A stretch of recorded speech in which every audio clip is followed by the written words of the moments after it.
Animals have no rights. There are laws that protect them, but they are not their own rights. Currently, non-human animals are considered things that human beings can make use of to satisfy their needs. Animals should have legal personality, that is, they can have their own rights that prevent them from being damaged or mistreated. Non-human animals, it has already been shown, are capable of feeling and suffering fear and suffering. Scientists like Stephen Hawking signed the Cambridge Declaration on Animal Sentience in 2012. In that statement, it was maintained that animals are aware of their existence, that they have nervous structures that allow them to. Animals feel.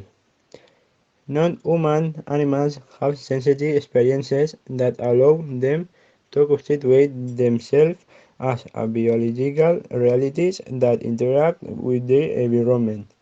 They can grow, head, think, experience situations of pleasure, play, happiness, or pain, suffering, or stress, and in addition, they interact socially with other animals of the same species or of a different one.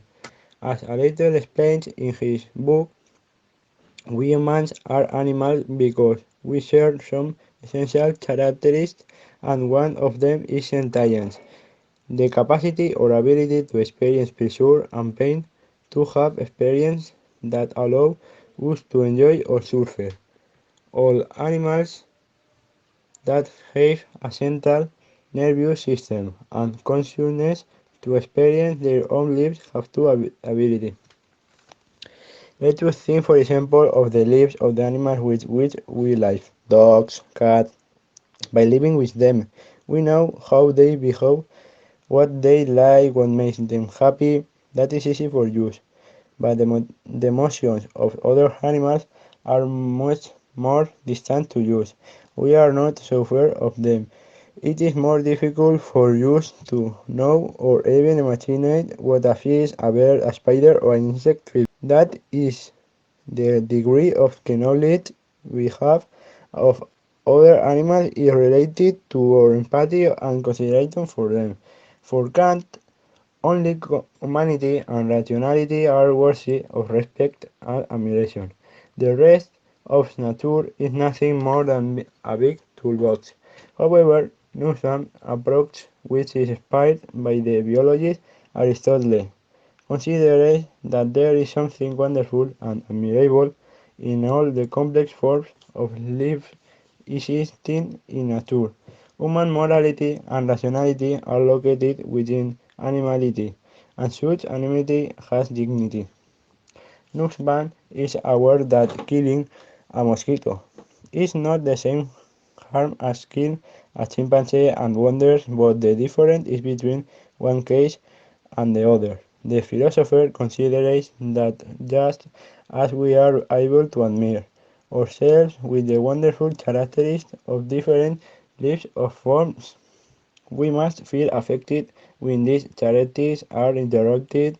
The more complex our way of life is, the more valuable capability can be lost and the greater the type of damage it can suffer.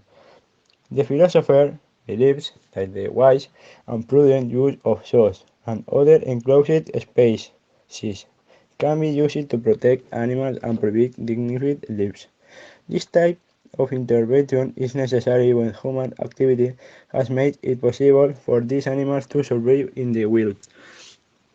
Nussbaum defends that the Constitution and international rights documents should include a clause that recognizes animals as subjects of political justice and includes the right to a dignified existence of them.